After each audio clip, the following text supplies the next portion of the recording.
ఈ జగమంతా రామమయం. జై శ్రీరామ్. ఆకాశాన్ని కాగితంగా మార్చి, సముద్రాన్ని సిరాగా మార్చి ఎంత రాసినా కూడా రామాయణం గురించి, రామకథ తత్వం గురించి, రామాయణంలో ఉన్న స్త్రీమూర్తుల ఔన్నత్యం గురించి తక్కువే అవుతుంది. అంత విస్తృతమైనది, ఒక పరిధి ఎల్లలు లేనటువంటిది. రామాయణ అమృతాన్ని ఎంతగా గ్రోలగలిగితే, ఏ కోణం నుంచి ఎంతగా గ్రోలగలిగితే అంత మనం ఆస్వాదించవచ్చు. అలాంటి రామాయణంలో స్త్రీమూర్తుల పాత్ర చాలా గొప్పది. వాటి గురించి అందరికీ అంతో ఇంతో తెలుసు, కానీ అంతా మాత్రం తెలియదు. అది ఖచ్చితంగా చెప్పగలను. వాటిని అందులో ఉన్న స్త్రీమూర్తుల గొప్పతనాన్ని, ఔన్నత్యాన్ని మనకు అందించటం కోసం ఇరువురు విశిష్ట అతిథులు మన దగ్గరికి వచ్చారు. ఇప్పుడు వేదశాస్త్ర విద్వాన్ శ్రీ శ్రీ శ్రీ భారతీ తీర్థ స్వామి పురస్కార గ్రహీత, మన కనుల ముందు వాగ్దేవి స్వరూపంగా ఉన్న వేద పండితులు బ్రహ్మశ్రీ ముదిగొండ శంకర శర్మ గారు వచ్చారు. గురువుగారు నమస్కారం అండి. అలాగే మరొకరు భరతమాత కంఠహారాన్న మణిహారంగా వెలుగుతున్న కుప్పావారి వంశ హారంలో ఒక మణిగా భాషిస్తున్న బ్రహ్మశ్రీ డాక్టర్ కుప్పా శ్రీనివాస్ శాస్త్రి గారు వచ్చారు. ధన్యవాదాలు, నమస్కారం అండి. అయ్యా శంకర శర్మ గారు, మనం రామాయణంలో స్త్రీమూర్తుల గురించి చాలా అమూల్యమైన విషయాలు మీతో చెప్పించుకునే భాగ్యం వారికి మీ ద్వారా కూడా కలిగినందుకు చాలా చాలా ధన్యవాదాలు. మొట్టమొదటిగా అమ్మవారి సీతమ్మ వారి గురించి ప్రస్తావన చేసుకోవటం ఉత్తమమైన పని. కాబట్టి ఈ రాముడితోటి అడవులకు వెళ్ళే సందర్భం వచ్చింది. ఎవరైనా సరే ఆడబిడ్డకి ఏదైనా కష్టం వస్తే పుట్టింటికి వెళ్ళిపోతాను అంటారు. ఈ కష్టం తిరిగిన తర్వాత నేను వస్తాను లేవయ్యా అంటారు. మరి అమ్మవారు మరి ఆ పుట్టింటి వైపు మనసు మళ్ళకుండా రాముడి వైపే అడుగులు ఎందుకు పడ్డాయి? ఆ తల్లి అలా ఎందుకు ఆలోచించింది? దాని గురించి ఒకసారి వివరించగలరా? శ్రీ మహాగణాధిపతయే నమః, శ్రీ మహాసరస్వత్యై నమః, శ్రీ గురుభ్యో నమః. వేదవేద్యే పరే పుంసి జాతే దశరథాత్మజే, వేద ప్రాచేతసాదాసీత్ సాక్షాత్ రామాయణాత్మన. వేదమే ఆ చతుర్ముఖ బ్రహ్మ యొక్క అవతారమైనటువంటి వాల్మీకి మహర్షి నుండి వచ్చింది. దాన్నే మనం రామాయణం అంటున్నాం. మీ ప్రశ్నలోనే సగం సమాధానం కూడా వచ్చేసే ఉన్నది. అమ్మవారు అని ఎప్పుడైతే మీరు అన్నారో, ప్రాకృత స్త్రీలకి అతీతంగా ఆవిడ యొక్క చరిత్ర ఉంటుంది అని మనకి తెలుసు. పతివ్రత అయినటువంటి ప్రతి స్త్రీ కూడా వివాహానంతరము తన ఇంటి పేరుని ఎప్పుడూ పుట్టింటి పేరుతో అనుసంధానం చేసుకోదు. పేరు వరకే. ఆవిడ తండ్రి ఎవరంటే విదేహ మహారాజు, ఆయన బ్రహ్మజ్ఞాని. జనకోహ వైదేహ అని చెప్పబడి ఉంది శృతిలో కూడా. అలాంటి అమ్మవారు అనపాయిని. ఎక్కడ మహావిష్ణువు ఉంటే అక్కడలా ఆవిడ ఉంటూనే ఉంటుంది. అలా వచ్చింది, ఇక్కడ 12 సంవత్సరాలు జీవించింది. అయితే మనుష్య శరీరాన్ని ధరించి కేవలం మానవుని వల్లనే రామచంద్రమూర్తి ప్రవర్తిస్తూ ఉన్నారు. పట్టాభిషిక్తుడు కావాల్సినటువంటి పరిస్థితిలో తండ్రి గారి దగ్గర నుంచి పిలుపు వచ్చినప్పుడు అక్కడికి వెళ్ళారు. అక్కడ పరిస్థితి మారింది. అది మరొక సమయంలో చెప్పుకుందాం వివరాలు. తల్లిగారి దగ్గరికి వెళ్ళి ఆవిడ యొక్క ఆశీస్సుని తీసుకున్నారు. ఇంటి దగ్గరికి లక్ష్మణుడితో సహా వచ్చారు. ఏమిటి మీరు ఒక్కరే వచ్చారేమిటి? పరివారం అంతా ఏది? భద్రగజం వగైరాలు ఉండాలి కదా మీతో పాటు. పైన మీరు ఇవాళ పట్టాభిషిక్తుడు కాబోతున్నారు కదా అని తల్లి అడిగింది సీతామాత. లేదు, నాన్నగారి ఆజ్ఞ అయింది, భరతునికి పట్టాభిషేకం జరగాలి భవిష్యత్తులో. నేను వనవాసానికి 14 సంవత్సరాలు బయలుదేరి వెళ్ళబోతూ ఉన్నాను. నీవు ఇక్కడ అత్తగారికి శుశ్రూష చేస్తూ ఇక్కడ ఉండవలసినది అన్నారు స్వామివారు. అన్నప్పుడు ప్రాకృత స్త్రీ కాదు అని ముందరనే మనం చెప్పుకున్నాం. ఎందుకు ఇక్కడ నేను అత్తగారికి సేవ చేస్తూ ఇక్కడ దేనికి ఉండాలి, కాకపోతే నేను పుట్టింటికి వెళ్తాను అని ప్రాకృత స్త్రీ అంటుందేమో. కానీ వివాహం అనేది ఏనాడైతే కన్యాదానం జరిగిందో, ఉదకపూర్వకమైనటువంటి దానం ఏనాడైతే తండ్రి గారు చేశారో, తనకి ఆ ఇంటికి సంబంధం లేదు. భర్త యొక్క అధీనురాలైంది తను. ఆయన ఎక్కడ ఉంటే అక్కడ ఉండటమే తన యొక్క ధర్మం. సరే అలా కాదు, నేను మీతో పాటు వస్తూనే ఉన్నాను, బయలుదేరుతున్నాను అని అన్నది. వద్దు సీత, అక్కడ రాక్షసులు ఉంటారు, అనేక మృగాలు ఉంటాయి, దానివల్ల అనేక రకాలైనటువంటి బాధలు కూడా ఉంటాయి. కనుక నీవు వద్దు, నీవు ఇక్కడనే ఉండమన్నారు కానీ పుట్టింటికి నీవు పోనీ విశ్రాంతిగా వెళ్ళమని స్వామివారు చెప్పలే. ఆవిడ ఆలోచనలో అసలు లేనే లేదు అసలు పుట్టిల్లు అనే విషయము. అప్పుడు అంటుంది, రామజామాతరం ప్రాప్య స్త్రియం పురుష విగ్రహం అని. అయితే ఇంత పరాక్రమవంతుడివి నీవు, ఎవ్వరూ ముట్టుకోలేనటువంటి శివధనస్సును ఎత్తడమే కాక దాన్ని భళ్ళున విరిచేశావు, నన్ను వెళ్ళాడావు. అయితే నువ్వు అడవిలో నన్ను రక్షించుకోలేవా?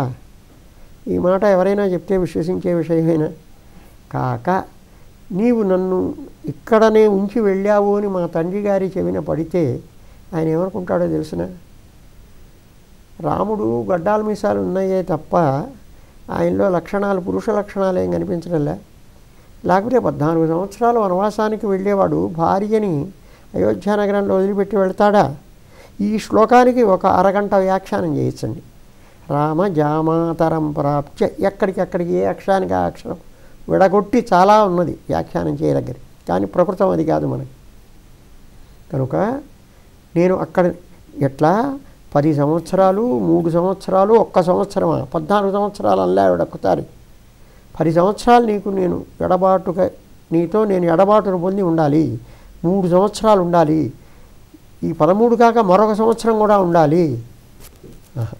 ఇది అయ్యే పని కాదు. నీకు నేను ఏమీ భారం కాను, అంతేకాదు నీకు సకలోపచారాలు నేను చేస్తాను. నీకంటా ముందర బయలుదేరతా.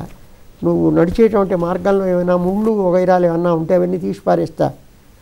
కుశలు దర్భలు కోసినటువంటి మోళ్ళు ఏమన్నా ఉండి నీ కాళ్ళకి బాధ కలిగేటట్టుంటే వాటిని అన్నిటిని నేను తొలగిస్తూ నేను ముందరనే అగ్రతస్తే గమిష్యామి అన్నది తల్లి. తాను మాత్రమే కాదండి, చిట్ట చివరికి బయలుదేరేటప్పుడు కూడా వల్కలాజనాల్ని కూడా కట్టడానికి ప్రయత్నించింది కైకేయి. అప్పుడు అంతవరకు ఉదాసీనంగా ఉన్నటువంటి వశిష్ఠ మహర్షి కూడా తిట్టాడు. నీకేమన్నా జ్ఞానం ఉందా లేదా కైకేయి? నువ్వు వనవాసాన్ని కోరింది రాముణ్ణా సీతనా? రాముడి మీద ప్రేమతో సీత వెళుతూ ఉన్నది, ఆవిడికి వల్కలాజనాలు కడతానంటావేంటి? ఆవిడేమీ నీ యొక్క దశరథ మహారాజు యొక్క నియోగానికి ఆవిడేం చెందలే. రాముని యందు ప్రేమతో ఆవిడ వెళ్తూ ఉన్నది. ఈ 14 సంవత్సరాలు సంపూర్ణమైనటువంటి సుందరమైనటువంటి వస్త్రాలన్నీ కూడా రథాల మీద వేసి తీసుకెళ్తారు. అలానే మామగారు కూడా ఏర్పరిచాడు. అయితే ఆ రథారోహణ సుమంత్రుడు రథం తెచ్చాడు, అక్కడ పెట్టాడు. అగ్రతస్తే గమిష్యామి అని ఇక్కడ అనటం కాదండి, మొట్టమొదట్లో ఎగిరి కూర్చున్నది ఆవిడంతా ఆవిడే. తర్వాత రాముడు లక్ష్మణుడు ఎక్కారు ఆ రథం మీద. కనుక సీతాదేవి పుట్టింటికి వెళ్ళటం అనేది అసలు అయోధ్యాకాండలో కాదు, రామాయణంలో కాదు, ఎక్కడ అసలు ప్రసక్తమే కాదు. ఆవిడ ఆయన్ని విడిచేటువంటి స్వభావం లేదు. సుందరకాండలో వర్ణించిన ఆవిడ యొక్క మనస్సు నిరంతరము ఆ రాముని యందే వర్తిస్తూ ఉన్నది. కనుక ఆది పురుషులైనటువంటి వాళ్ళిద్దరికీ ఎప్పుడూ వియోగం కలిగే అవకాశం లేదు. కనుక ఆవిడ పుట్టింటికి వెళదామనేటువంటి ఆలోచన కానీ, ఆలోచనకి కొందరైనా సహాయకారిగా మాట్లాడేవాళ్ళు కానీ ఎవరు లేకుండా ఉన్నారు రామాయణ చరిత్రలో. సంతోషం అండి.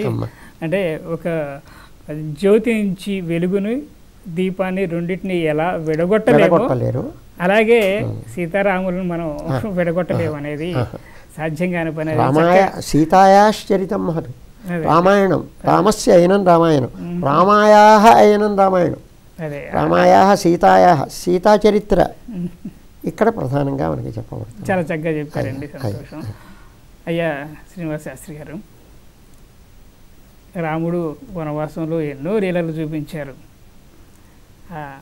భక్త శబరిని అనుగ్రహించిన విధానం కానివ్వండి, భక్త శబరిలో రాముడి భక్తి ఎంతున్నది, వారిద్దరూ ఎలాంటి ఒక భక్తి తత్వంతో ఆ శబరిని అనుగ్రహించాడు, ఆ విషయాలన్నీ కూడా ఒక్కసారి చెప్తారా?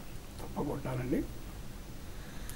కూజంతం రామరామేతి మధురం మధురాక్షరం ఆరుహ్య కవితా శాఖాం వందే వాల్మీకి కోకిలం.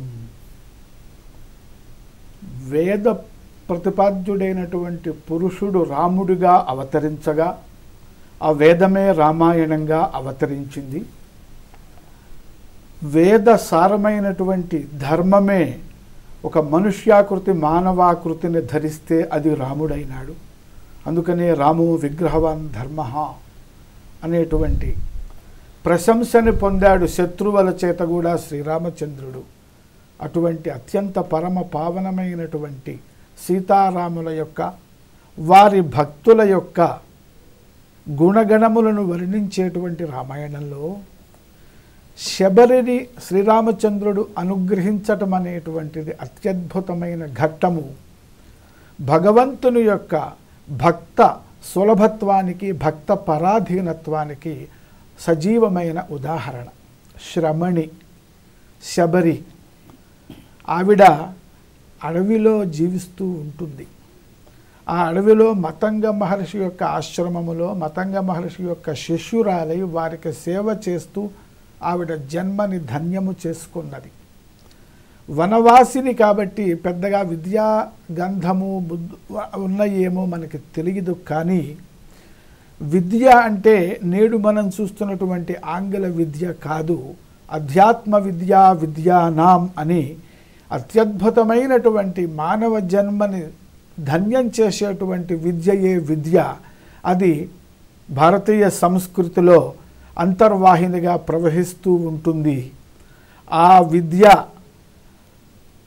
స్వరూపులైనటువంటి మహర్షుల యొక్క సేవ చేసింది ఆమె కూడా తరించాలి. వారి గురువుగారైనటువంటి మతంగ మహర్షి వారు ఉత్తమ స్థితికి వెళుతూ శిష్యురాలిగినటువంటి ఈ యొక్క శబరిని అనుగ్రహిస్తారు, వరమిస్తారు. శ్రీరామచంద్రుడు సాక్షాత్తు భగవంతుడు వైకుంఠవాసి శ్రీమన్నారాయణుడు భూలోకంలో అవతరించాడు. నీవు ఆయన కోసం ఎదురు చూస్తూ ఉండవలసింది. శ్రీరామచంద్రుడు స్వయంగా వచ్చి సోదరులతో సహా స్వయంగా వచ్చి నిన్ను అనుగ్రహిస్తాడు.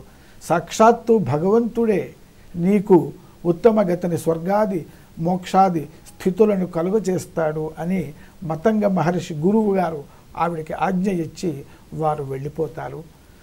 భగవంతుని యొక్క రాక కోసం ఆవిడ ఎదురు చూస్తూ ఉంటుంది.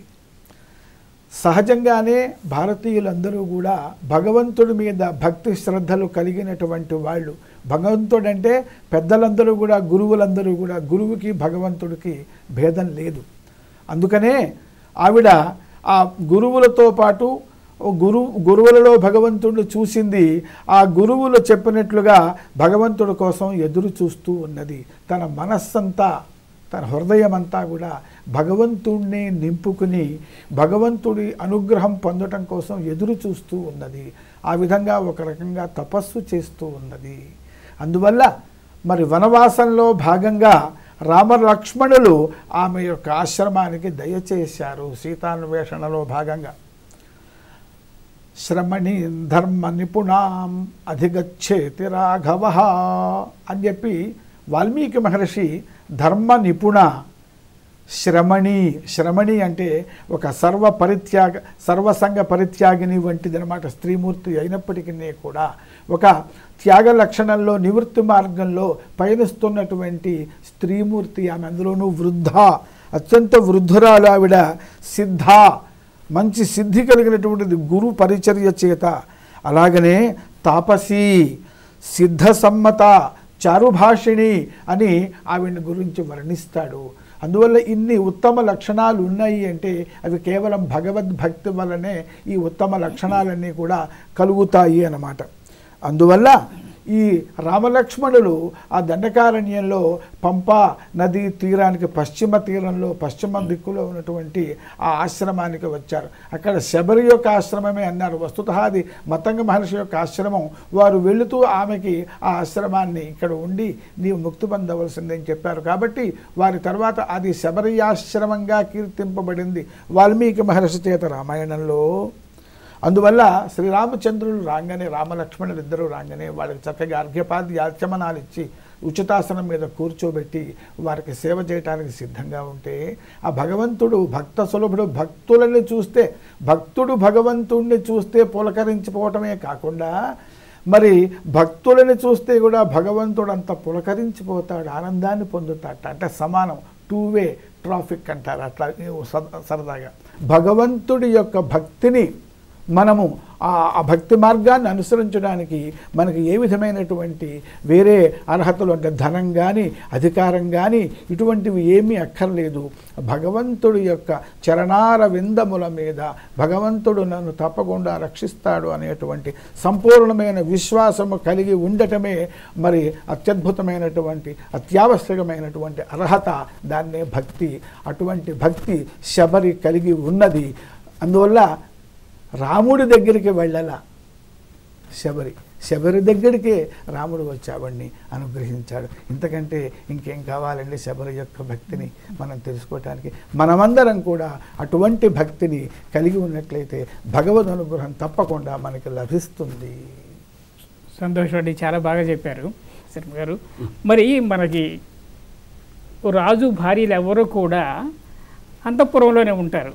కానీ కౌసల్య సుమిత్ర వీరు ఒక మంత్రిలాగా రాజుగారికి సూచనలు సలహాలు ఇచ్చేంత జ్ఞానవంతులు తెలియగలవాళ్ళు అని చెప్తుంటారు పెద్దలది. మరి కౌసల్య సుమిత్ర గురించి మీ నోటితో వారి గురించి వారి విశేషాలు వినాలనే ఒక కోరిక. రాజానో బహువల్లభాః. రాజులు అనేక మందిని వివాహాలు చేసుకోవటం అనేది శాస్త్రీయమైన మార్గమే. దక్షిణ నాయకుడు అని అతన్ని అంటారు. ఏకపత్ని వ్రతులు కూడా ఉన్నారు రాజుల్లో, రామచంద్రమూర్తి ప్రభుతులు. ఇది నిషిద్ధ మార్గమేం కాదు. సంతానార్థమై 3 పట్టపురాణులను స్వీకరించాడు మొట్టమొదట దశరథ మహారాజు. ఈ మధ్యకాలంలోనే మరొక 350 మంది కూడా ఆయనకి భార్యలు ఉన్నారు. ఈ విషయం మనకు అయోధ్యాకాండలో సుస్పష్టంగా రామచంద్రమూర్తి అరణ్యవాసానికి వెళ్ళేటప్పుడు సంఖ్యతో సహా మనకి వివరింపబడ్డది. ఈ 3 ప్రత్యేకత కలిగినటువంటి మహాత్ములు. దానిలో సాక్షాత్తు నారాయణ స్వరూపుడైనటువంటి భగవానుని కన్న తల్లి. ఆయన యొక్క సౌందర్యాన్ని చూచినప్పుడు విశ్వామిత్రుడే అన్నాడు, కౌసల్యాసు ప్రజారామ పూర్వా సంధ్యా ప్రవర్తతే. కౌసల్యాదేవికి చక్కటి కుమారుడైనటువంటి రామచంద్రమూర్తి అని సంబోధన. రామచంద్రమూర్తి యొక్క తల్లి కనుక అని కాదు, అక్కడ కౌసల్యాదేవి యొక్క కుమారుడు కనుక. సరే, ఇక్కడ కౌసల్యాదేవి యొక్క ఘట్టము అయోధ్యాకాండలో 2-3 చోట్లలో వస్తుంది. దాన్ని అతి క్లుప్తంగా చెప్పుకుందాం. మొన్నడు శ్రీరామచంద్రమూర్తి పట్టాభిషేకం జరగబోతూ ఉన్నదని తెలిసింది కనుక అవ్వాల్టి రోజున రామచంద్రమూర్తికి సంబంధించినటువంటి ఆయుష్యాది హోమాలు తన యొక్క అంతఃపురంలో ఆవిడ చేయిస్తూ ఉన్నది. సరే, సీను మారింది. దశరథ మహారాజు ఏమీ స్వయంగా చెప్పకపోయినా ఆమె యొక్క హృద్గతం అంతా కూడా కైకేయీదేవి వల్ల విన్నాడు. ఆయన మౌనంగా ఉన్నారు కనుక రాజుగారు ఆయన యొక్క ఇష్టము అదే అని తెలుసుకొని తల్లి అలానే నేను ఒక్కసారి మా తల్లిగారి దగ్గరికి వెళ్ళొస్తానన్నాడు. నువ్వు ఆలస్యం చేయవద్దు, నువ్వు తొందరగా వెళితే కానీ దశరథ మహారాజు మామూలు స్థితికి రాడు అని ఈవిడ చెప్పింది. అలాగా తల్లి, నన్ను మామూలు మానవుడిగా నువ్వు తలచవద్దు, నేను ఋషిభిస్తుల్యం, ఋషులతో సమానమైన వాడిని, నాకు ఇక్కడ కావాల్సిందేం లేదు. అసలు భరతుడికి పట్టాభిషేకం చేయటం విషయంలో నాతో ఉన్న నాన్నగారికి ఇంత శ్రమ లేకుండా పోయేది కదా అని అక్కడ మాట్లాడి తల్లి దగ్గరికి వచ్చాడు. నాయనా రా, సంతోషం రా, సరి అయిన సమయంలో వచ్చావు, కాస్త ఆహారం తీసుకోమన్నది. ఇక్కడ ఆహారం తీసుకోవడం కాదు తల్లి, నేను దండకారణ్యానికి వెళ్ళిపోతున్నాను 14 సంవత్సరం. ఆ స్థితి అంటే పట్టాభిషిక్తుడు కాబోయే ముహూర్తానికే వెళ్ళిపోతూ ఉన్నాడు అడవికి అని తెలుసుకున్నది. ఒక పుష్పించినటువంటి వృక్షము ఒక గొడ్డలితో నరికితే ఎట్లా అయిందో అట్లా పడిపోయిందిట పాపం. కౌసల్యాదేవి పడిపోయి ఉపచారాలతో లేచిన తరువాత అన్నది, నాయనా నాకు సంతానం లేకపోయినా ఇంత బాధ కలిగేది కాదు, సంతానం లేకపోయిందే అనేటువంటి బాధ ఒకటే ఉండేది అప్పుడు. ఇప్పుడు నువ్వు నాకు కుమారుడిగా జనించి ఇంత గొప్పవాడివయ్యి ఇప్పుడు నన్ను వదిలిపెట్టి 14 సంవత్సరాలు వెళ్తానంటున్నావేమిటి? ఇది ఏమీ న్యాయంగా లేదు. మీ నాన్నగారు నిన్న పట్టాభిషేకం చేస్తా అన్నారు, సరే నువ్వు పోనీ ఇక్కడనే ఉండటానికి కూడా నీకు అవకాశం లేదు అని అంటున్నారు. అలాంటప్పుడు నన్ను కూడా తీసుకొని వెళ్ళు నీతో కూడా. నా యొక్క ఆజ్ఞను కూడా పాటించాలి కదా, మాతృదేవోభవ పితృదేవోభవ అని ఆవిడ తన యొక్క ఆర్తిని వెళ్ళబోసుకున్నది. తల్లి అలా కాదు, నీ ఎందుకు గౌరవభావం పూజ్యభావం ఉన్నప్పటికీ ఆజ్ఞాపాలన అనేది తండ్రి యొక్క ఆజ్ఞనే పాలించమని శాస్త్రాలు చెప్తూ ఉన్నవి. నీకైనా నాకైనా తమ్ముళ్ళకైనా అందరికీ ఆయనే. ఇందాక లక్ష్మణుడు కూడా తీవ్రంగా మాట్లాడాడు నాన్నగారి విషయం.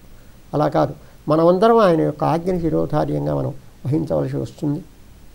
నువ్వు నాతో పాటు ఎలా రాగలవు భర్తను వదిలిపెట్టి? శాస్త్రం ఒప్పుకోదే. ఆయన్ని సేవిస్తూ నువ్వు ఇక్కడనే ఉండి తీరాలి కనుక నువ్వు ఇక్కడనే ఉండాలి తల్లి అని చెప్తూ నాకు మంగళాశాసనం చేయమంటాడు. అప్పుడు ఆవిడ ఇంకా తప్పలేదు. అప్పుడు త్రివిక్రముడికి అరితిదేవి ఎట్లా అయితే వామనుడికి మంగళాశాసనం చేసిందో అట్లాను అని చెప్పి మంగళాశాసనం చేస్తుంది. తర్వాత సీతాదేవి దగ్గరికి వస్తాడు. అయిపోయింది ఇంకా ఘట్టం. ఇక పంపించే సమయంలో కూడా దశరథ మహారాజు తక్కిన స్త్రీలు వీళ్ళందరూ దుఃఖపడుతూ ఉంటారు. రథం వెళ్ళిపోయింది. ఆగమంటున్నాడు దశరథుడు. నువ్వు ఆగవద్దు వెళ్ళమన్నాడు సుమంత్రుణ్ణి రాముడు. ఇక్కడ శాస్త్రార్థం. ఎందువల్ల ఇట్లా రాముడు అంటే సుమంత్రుడు ఆగాడు? ఇందాక రథాన్ని తీసుకొని వచ్చి నన్ను అరణ్యంలో దింపమని చెప్పింది దశరథ మహారాజు. ఇప్పుడు ఆగమంటున్నది నా తండ్రి అయినటువంటి దశరథుడు. మహారాజు మాటనే నువ్వు పాటించాలి సుమంత్ర. ఒకవేళ వచ్చిన తర్వాత ఆగకపోవటానికి కారణం నాకు వినిపడలేదు అని అబద్ధమైనా చెప్పు, కానీ ఇప్పుడు ఆగవద్దు, వాళ్ళకి దుఃఖం ఎక్కువైతుంది. దూడని పాలివ్వటానికి పరిగెత్తుకుంటూ వచ్చేటువంటి ఆవు ఎట్లా ఉంటుందో అట్లా పరిగెత్తుకుంటూ వచ్చింది కౌసల్యాదేవి కొంత దూరం. సరే వచ్చేసింది. అప్పుడు అంటాడు కైకేయితో దశరథ మహారాజు, నీవు నన్ను ముట్టుకోవద్దు ఇక ముందు. అంతేకాదు నీ యొక్క అభిప్రాయమే కనుక భరతుడికి కూడా ఉంటే ఆ భరతుడు కూడా నా కర్మ చేయటానికి అధికారి కాడు. ఇదిగో నేను కౌసల్యాదేవి యొక్క అంతఃపురంలోనే వసిస్తాను జీవించినంత వరకు అని చెప్పి అక్కడికే వెళ్ళిపోతాడు. అరే సుమంత్రుడు అక్కడ రామచంద్రమూర్తిని దింపి వచ్చిన తర్వాత సమయం తెలుసుకొని తన యొక్క శాప కారణాలన్నింటినీ గ్రహించిన తర్వాత కొంచెం ఉంటుంది, ఇప్పుడు నీ యొక్క ఇష్టం రాజ్యం, భరతుడికి నువ్వు ఇచ్చుకున్నావు బాగానే ఉంది, నా కుమారుడిని అడవికి ఎందుకు పంపించావయ్యా అని అంటే అప్పుడు అంటాడు పాపం దశరథుడు, పుండు మీద కారం చల్లినట్టుగా మాట్లాడుతున్నావు కౌసల్య, నువ్వు దుఃఖిస్తున్నావు నేను కాదంటలే, నేను నీకంటా ఎక్కువగా దుఃఖిస్తున్నా కనుక ఇది ఎలా జరగాలో అలా జరుగుతూ ఉన్నది, ఇది ఎందుకు జరుగుతున్నదో నాకు తెలియదు కనుక నన్ను ఈ మాటలు మాట్లాడవద్దు అని అంటాడు.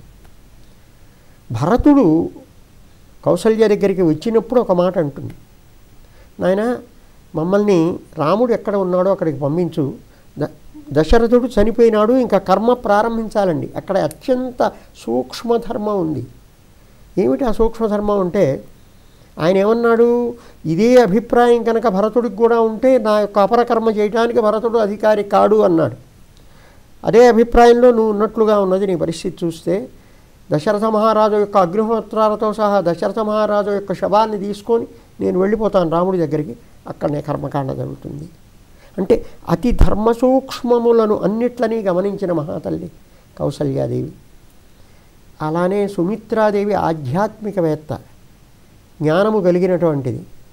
బయలుదేరేటప్పుడు లక్ష్మణస్వామితో చెప్తుంది, తక్కిన మాటలు చాలా చెప్పి చాలా జాగ్రత్తగా ఉండు, నువ్వు నిజంగా నువ్వు అదృష్టవంతుడివి, రాముని పరిచర్య చేయటానికే నీవు జనించినావు సుమా. అయితే అక్కడ ఎట్లా ఉండాలో తెలిసిన, రామం దశరథం విద్ధి మాం విద్ధి జనకాత్మజాం అయోధ్యామటవీం విద్ధి గచ్చతాత యథా సుఖం. దశరథుడి తుల్యుడిగా కాదు, దశరథుణ్ణిగా గ్రహించు రాముణ్ణి. నన్నుగా గ్రహించు సీతామాతను. ఆ వనం వనం కాదు, దాన్నే అయోధ్యగా భావించు, సుఖంగా జీవించు నాయన, ఇవే నీకు నా ఆశీస్సులు ఉంటుంది అని ఈ చివరి ఘట్టంలో దశరథ మహారాజు పోయేటప్పుడు దశరథుడు వింటూ ఉండగా దశరథునకు కౌసల్యకు కూడా తత్వోపదేశం చేస్తుంది సుమిత్రాదేవి. సామాన్యమైన ఘట్టం కాదది. సుమిత్రాదేవి యొక్క విజ్ఞానము నివురుగప్పిన నిప్పు వంటిది. రామాయణంలో దేన్ని గురించి దుఃఖిస్తున్నారు? ఈ స్థూల శరీరమా, సూక్ష్మ శరీరమా, దీనికి అతీతమైనటువంటి వరతత్వమా, ఏది ఎక్కడికి వెళ్ళింది, అసలు రాముడు అంటే ఎవరనుకుంటున్నారు మీరు అని ఆ పరతత్వాన్ని గురించి చక్కటి వ్యాఖ్యానం చేస్తుంది. అయోధ్యాకాండలో ఈ విషయాలన్నీ బాగా విస్పష్టంగా కనిపిస్తున్నాయి.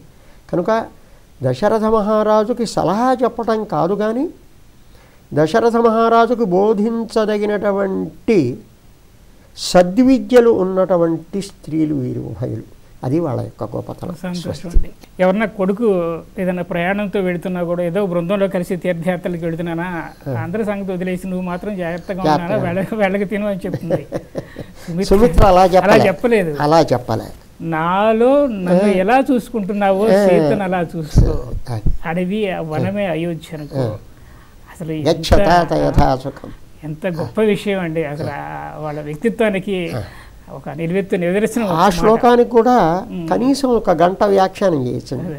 వ్యాఖ్యాతలు అంత అత్యద్భుతంగా ఆ శ్లోకాన్ని వ్యాఖ్యానించారు.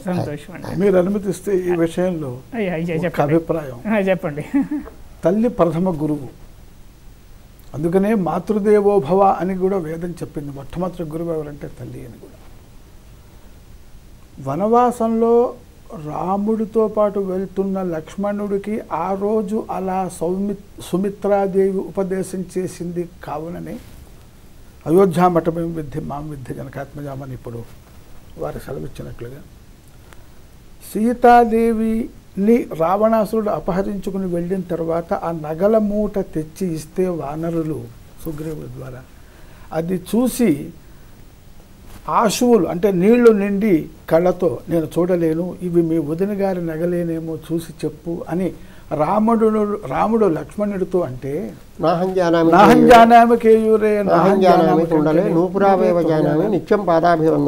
నిత్యము మాతృ సమానురాలైన సీతామాతకి నేను నమస్కారం చేస్తాను తప్ప ఆవిడ పాదముల మీద ధరించే ఆభరణాలు మాత్రమే నాకు తెలుసు, ఇంకా పైన ధరించే ఆభరణాలు నాకు తెలియదనిగా ఇవి మాత్రం నేను గుర్తుపట్టగలను అని లక్ష్మణుడు చెప్పాడు.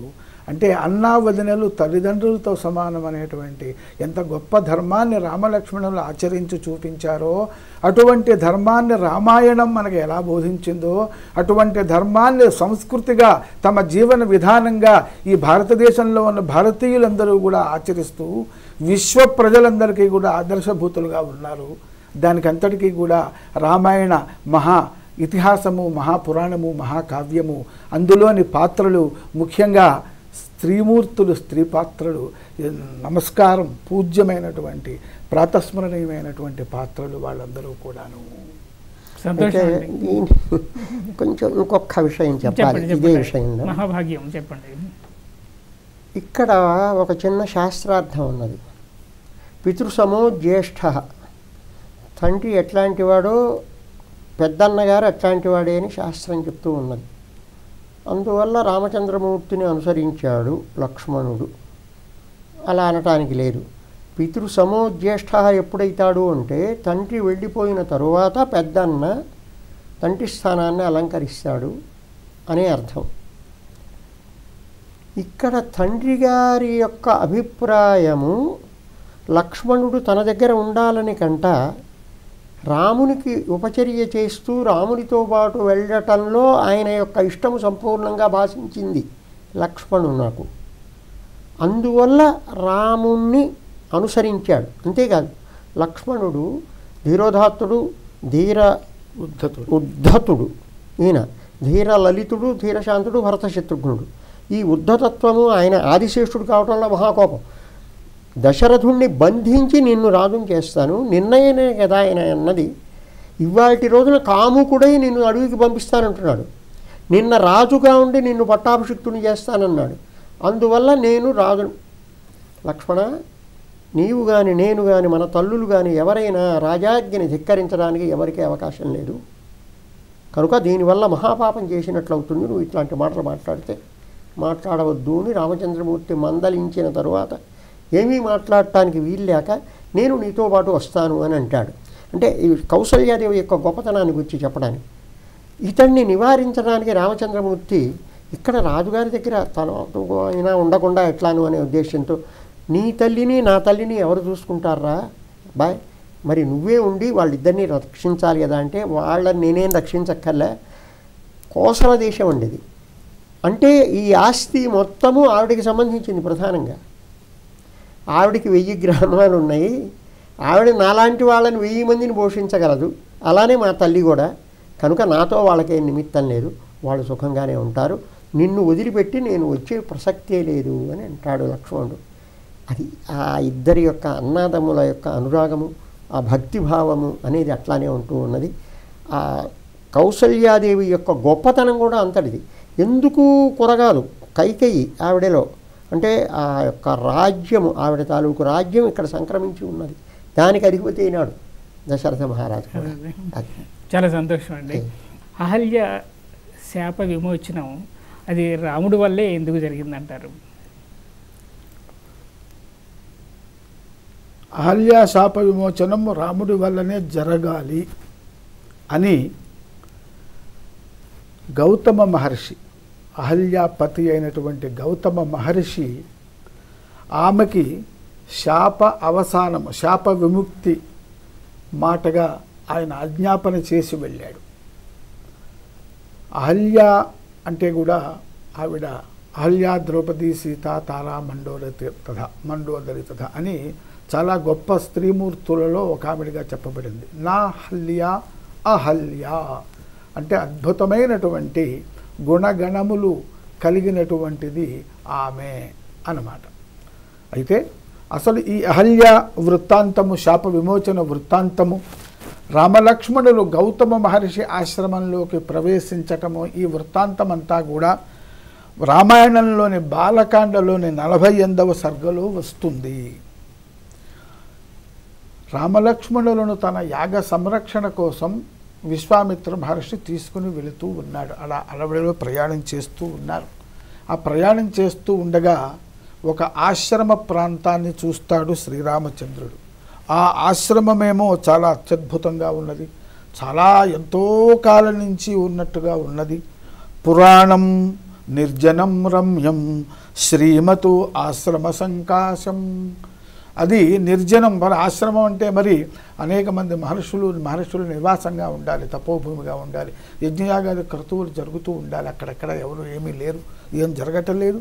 కానీ చాలా సుందరంగా ఉంది, ఫల పుష్ప భరితముగా, సమిత్ కుశాది అంటే సత్కర్మలకి సాధనములు ఏవైతే ఉంటాయో వాటన్నిటితో నిండి ఉన్నట్టుగా రమ్యముగా కూడా ఉన్నది. అన్ని వస్తువులు అక్కడ కనిపిస్తున్నాయి. కానీ మునివర్జితం, ఎవరు కూడా ఏ ఒక్క మహర్షి కాదు కదా, ముని బాలకులు కూడా కనిపించలేదు. అందుకని సందేహంతో శ్రీరామచంద్రుడు ఆ విశ్వామిత్ర మహర్షిని అడిగారు. అడిగితే ఆయన చెప్పాడు, నాయన ఇది గౌతమ మహర్షి యొక్క ఆశ్రమమయ్యా. ఒకసారి మరి ఆ గౌతమ మహర్షి యొక్క భార్య అయినటువంటి అహల్యాదేవి ఇంద్రుడి చేతిలో మోసపోతుంది. అందువల్ల గౌతమ మహర్షి అహల్యకి శాపం పెట్టాడు, కొంతకాలము అదృశ్యురాలుగా నీవు ఇక్కడ ఉండవలసింది అని చెప్పి ఆయన, అంటే నీవు చేసినటువంటి మోసగింపబడటం, తెలిసి చేసినా తెలియక చేసినా తప్పు తప్పే, పాపం పాపమే. కాబట్టి తెలిసి చేస్తే పాపము, తప్పకుండా దానికి శిక్ష అనుభవించాలి. తెలియక చేసిన మోసపోతే తప్పు చేస్తే కనుక, మోసపోవటం వల్ల తప్పు చేస్తే కనుక దానికి కొంతకాలం శిక్ష అనుభవిస్తే పునః మరలా, అంటే పశ్చాత్తాపం అనేటువంటిది చూసారా, తెలియక తప్పు చేస్తే పశ్చాత్తాపంతో పాపం పోతుందని మనకి సామెత కూడా ఉన్నది. ఆ విధముగా ఆ మహర్షి ఆవిడకి కొంతకాలము నీవు ఇక్కడ నిరాహారవై, ఒక అది నిరాహారవై అదృశ్య రూపంగా భస్మాంకిత దేహవై, అంటే ఇలా ఎవరికి ఏమీ తెలియకుండా అలా ఎక్కడో మూలన పడి ఉన్నట్లుగా ఉండు కొంతకాలము అని చెప్పి అది ఒక శాపము లాంటి ఒక నియమం, ఒక నిబంధన విధించిపోయినాడు. అక్కడి నుంచి వెళ్ళిపోయినాడు గౌతమ మహర్షి. ఎప్పుడైతే నీవు రామపాద స్పర్శ చేత నీవు పునీతురాలవుతావో అప్పుడు నేను మరలా ఇక్కడికి వస్తాను, అప్పటిదాకా నీవు రామ దర్శనం కోసం ఎదురు చూస్తూ ఇక్కడే ఉండవలసింది అని చెప్పి గౌతమ మహర్షి అక్కడికి వెళ్ళాడు. ఇది అటువంటి గౌతమ మహర్షి యొక్క ఆశ్రమమయ్యా. ఆవిడ దుర్నిరీక్ష్య సురాసురై, ఈ ఆశ్రమంలో ఆ అహల్యాదేవి ఇక్కడ ఉన్నదయ్యా. అదృశ్య నిరాహార భస్మశాయిని అని చెప్పి ఆ మట్టిలో ఆ పడుకుని ఉంటుందన్నమాట, ఆ మట్టిలో కలిసిపోయి ఉంటుంది. ఇది అని చెప్పి ఆ యొక్క వృత్తాంతమంతా చెప్పిన తర్వాత శ్రీరామచంద్రుడు ఎప్పుడు కూడా పెద్దల మాట ధిక్కరింపడాడు. తండ్రి మాట కావచ్చు, పితృవాక్యం కావచ్చు, గురువాక్యం కావచ్చు. అందుకనే ఆ శివధనుర్భంగానికి కూడా విశ్వామిత్ర మహర్షి నాయన ఇది శివధనస్సుట, దీనిని చూడవలసింది గురువు ఆజ్ఞాపిస్తే గురువు యొక్క అనుమతి తీసుకునే శివధనస్సుని ఎక్కుపెట్టాడు. అలాగనే తారయ ఏనాం మహాభాగాం అహల్యాం దేవరూపిణీం, సాక్షాత్తు వాల్మీకి మహర్షి వర్ణిస్తున్నాడు. బ్రహ్మవర్చస్కుడు, బ్రహ్మజ్ఞాన సంపన్నుడు వాల్మీకి మహర్షి ఈ విషయాన్ని చెప్తున్నాడు. విశ్వామిత్ర మహర్షి రామచంద్రుడికి ఆజ్ఞ ఇచ్చాడు, అనుమతి ఇచ్చాడు. నాయనా ఈ వీడిని తరింప చేయవలసింది. ఎందుకని సర్వులని కూడా లోకంలో ఉన్న మనుష్యులనే గాక పశుపక్షాది సర్వప్రాణి సంఘాతమును ఉద్ధరించటానికి నీవు అవతరించావు. రామా, నీవు లోకోద్ధారకుడివి, లోకోపకారకుడివి, లోకాభిరాముడివి. కాబట్టి నీ కర్తవ్యం ఇది. అందువల్ల తారయ ఏనాం మహాభాగాం అహల్యాం దేవరూపిణీం, దేవతాంశ కలిగినటువంటి ఈ అహల్యను నీవు ఉద్ధరించవలసిందయ్యా అని చెప్పని ఆయన చెప్పేటప్పటికీ శ్రీరామచంద్రుడు అలాగేనే ఆశ్రమంలో ప్రవేశిస్తాడు. శ్రీరామచంద్రుడు సాక్షాత్తు పుణ్యముల మూట కాబట్టి భగవద్ అవతారం, సంపూర్ణమైనటువంటి భగవత్ శక్తి, భగవత్ తత్వం, భగవదంశ, మరి అందులో భగవన్ మహిమ ఆయనలో ఉంది కనుక అందుకనే యావత్ రామస్య దర్శనం తావతు శాపస్య అంతః భవిష్యతి త్రయాణామపి లోకానాం అని కూడా వాల్మీకి మహర్షి చెప్తున్నాడు. 3 లోకములలో వారికి కూడా, అంటే దేవతలు కావచ్చు, మనుష్యులు కావచ్చు, ఇంకెవరైనా కావచ్చు, మునులు కావచ్చు, ఎవరైనా సరే అందరికీ కూడా రామ దర్శనము చేత వాళ్ళ సర్వ పాపములు పోయి ముక్తి లభిస్తుంది, జీవన సాఫల్యం లభిస్తుంది. కాబట్టి శ్రీరామచంద్రుడు ఆశ్రమంలో ప్రవేశించగానే, అడుగు పెట్టగానే గౌతమ మహర్షి యొక్క ఆజ్ఞను అనుసరించి ఆమెకు శాపావసానమయ్యి అప్పటి వరకు అదృశ్య రూపంలో ఉన్నటువంటి అహల్యాదేవి దృశ్య రూపాన్ని పొంది వెంటనే రామలక్ష్మణుల యొక్క పాదాలని స్పృశిస్తుంది.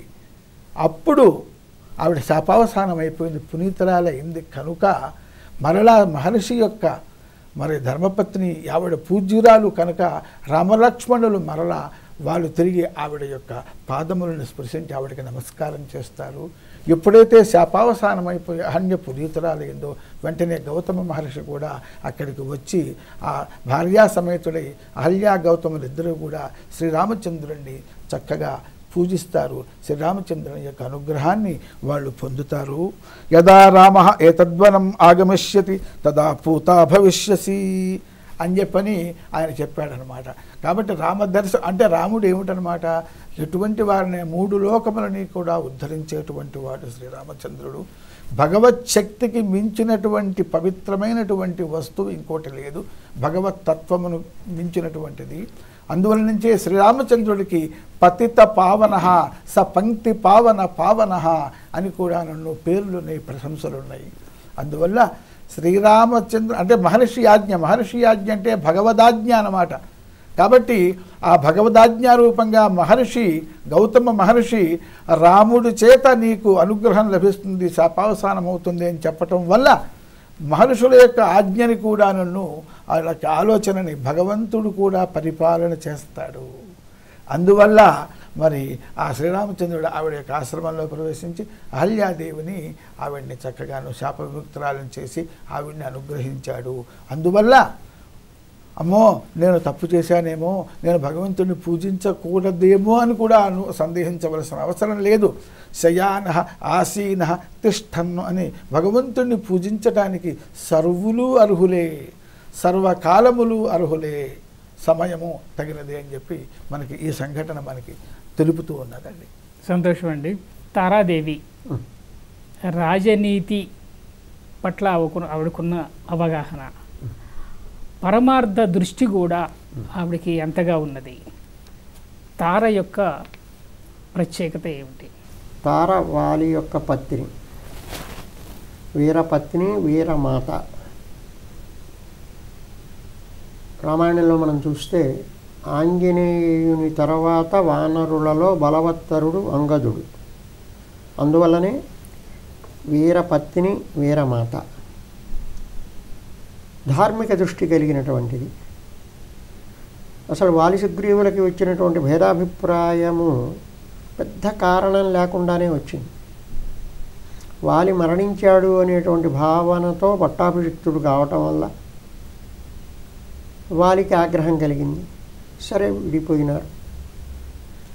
వాలి సంహార సమయంలో తార వద్దని చెప్తుంది.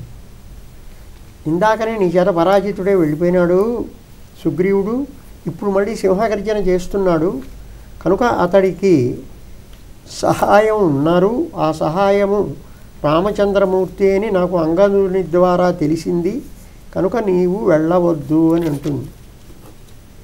రాముడు అట్లాంటి పక్షపాత దృష్టితో ఉండడు. అదికాక తన భార్యను అపహరించినటువంటి రావణుని బాధించి సీతని తీసుకొని రావాలంటే నేను సమర్థుణ్ణి, కానీ సుగ్రీవుడు ఏం చేయగలడు, కనుక నీవు ఇట్లాంటి ఆలోచనలను ఏం పెట్టుకోవద్దు అని యుద్ధానికి వెళ్ళి రాముని యొక్క బాణాహతిని పొంది మరణించబోయే ముందర చాలా నిందావాక్యాలు పలుకుతాడు. దానికి రామచంద్రమూర్తి యొక్క సమాధానం అత్యద్భుతంగా ఉంటాయి. అది చాలా అద్భుతమైనటువంటి ఘట్టం. దానిలో ఈ మాట కూడా అంటాడు, తార ఇట్లా చెప్పినప్పటికీ నేను నమ్మలేదు అని. ఇతడు మరణించిన సమయంలో తారాదేవి అక్కడి నుంచి దుఃఖిస్తూ వస్తుంది. అధ్యాత్మ రామాయణాన్ని స్వీకరించాలి మనం. ఇక్కడ వాల్మీకంలో సంపూర్ణంగా లేదు, యథార్థంలో. ఒక్కటే మాట అంటుంది, స్వామి నీవు ఏ బాణంతోనైతే వాలిని సంహరించావో అదే బాణంతో నన్ను కూడా సంహరించు. ఎందుకంటే నా పతి నన్ను వదిలిపెట్టి ఉండలేడు. నేను ఆయన దగ్గరికి వెళ్ళటానికి నీవు నాకు సహకరించవలసినది. ఈ రకమైనటువంటి పుణ్యాన్ని నువ్వు కట్టుకోవాల్సింది.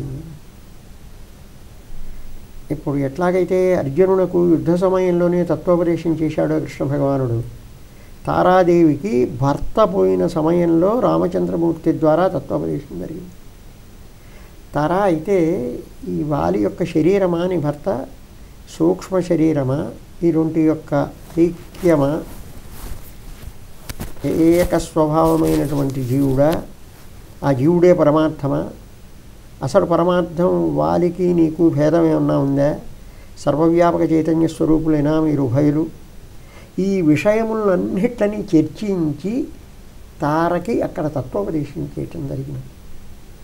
తార యొక్క రాజనీతి ఎంత గొప్పదంటే, సుగ్రీవుని మీద ఇంత ద్వేషం ఉన్నా తార వల్లనే మరణించకుండా సుగ్రీవుణ్ణి దెబ్బలు కొట్టి వదిలిపెట్టేవాడు వాలి. తన మెళ్ళో ఆ మాల ఉన్నంత వరకు అతన్ని ఎవరూ అభిముఖంగా సంహరించలేరు. అందుకని చెట్టుచాటు నుండే బాణం వేయవలసి వచ్చింది రామచంద్రమూర్తి కూడా. నిష్కారణంగా అతడు చనిపోతాడు వాలి చేతిలోనూ భయంతోనే అనేక పర్యాయాలు రక్షిస్తూ వచ్చింది. అలానే ఎంతో కాలం రాజ్యానికి దూరంగా ఉన్నటువంటి సుగ్రీవుడు పట్టాభిషిక్తుడైన తర్వాత వానరుల యొక్క పద్ధతిని అనుసరించి అన్నగారి భార్యను కూడా తన భార్యగానే స్వీకరించవచ్చు గనక శాస్త్రీయంగా రుమాదేవితో సహా తారాదేవిని కూడా వివాహం చేసుకున్నాడు. సుఖాలను అనుభవిస్తూ ఉన్నాడు. కాలాతిక్రమణం అయింది. లక్ష్మణుడు ధనుష్టాంకారం చేశాడు. అప్పుడు భయపడ్డాడు. భయపడి నీవు ఆడదానివి కనుక నీవు వెళ్ళి కాస్త అతన్ని మంచి మాటలతో సరిచేసి నా దగ్గరికి తీసుకుని రావాల్సింది. అప్పుడు తారాదేవి వచ్చింది. ఆవిడ యొక్క రూపము భర్తతో కలిసి ఉన్న తర్వాత వెంటనే కనిపించినటువంటి రూపమే కనిపించింది. వాల్మీకి రామాయణంలో అలానే వర్ణించారు. దానివల్ల ఏమైంది, లక్ష్మణుడు అంతవరకు క్రోధంతో ఉన్నవాడు శిరస్సుని వంచుకొని మాట్లాడాడు తారతో. అప్పుడు ఆవిడ చెప్పింది, నీవు ఇంకా పరిపక్వ దశకి రాలేదు లక్ష్మణ. మరి ఇంతకాలము సుఖాలకన్నిట్లకి దూరంగా ఉన్నటువంటి సుగ్రీవుడు ఇప్పుడు లభించినటువంటి సుఖాలతో కొంత మత్తుడై ఉన్నమాట యథార్థం. కానీ ప్రయత్న లోపం ఏం లేదు, వానరులు అందరినీ తీసుకొని వస్తున్నాడు. అయినా నీలాంటి వాడు సోదరుని వంటి సుగ్రీవుని విషయంలో ఆగ్రహాన్ని చెందటం న్యాయం కాదు కదా. నీవు ఇక్కడికి రావటానికి సందేహిస్తావేమిటి? పరాయివాడివా నీవు? ఈ అంతఃపురం అంతా నీది కదా, రా లోపలికి రమ్మని పిలుచుకొస్తుంది.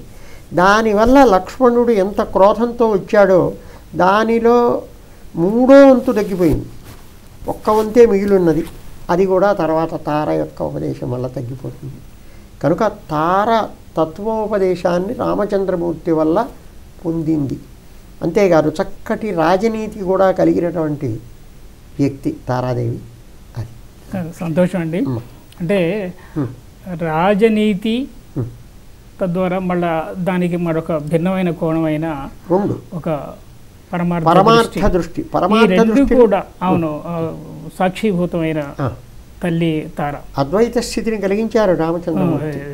ధర్మవేరి ఈ కార్యక్రమంలో రామాయణం రమణీయం అనే ఒక అంశంలో ఎన్నో స్త్రీమూర్తుల ఔనిత్యాన్ని, రామాయణంలో ఆ స్త్రీమూర్తులు ఎంత గొప్పవారో, వారి సమయానుకూలంగా ఎలా ప్రవర్తించగలరో, కష్టం వచ్చినా ఇంకేదొచ్చినా కూడా ఎలాంటి సలహాలు ఇవ్వగలరో, అలాంటి ఆదర్శమూర్తుల గురించి ఇప్పటి వరకు మనకి ఇదిగొండ శంకర శర్మ గారు, తర్వాత కుప్పా శ్రీనివాస్ శాస్త్రి గారు చాలా చక్కగా వివరించారు. ధన్యవాదాలండి.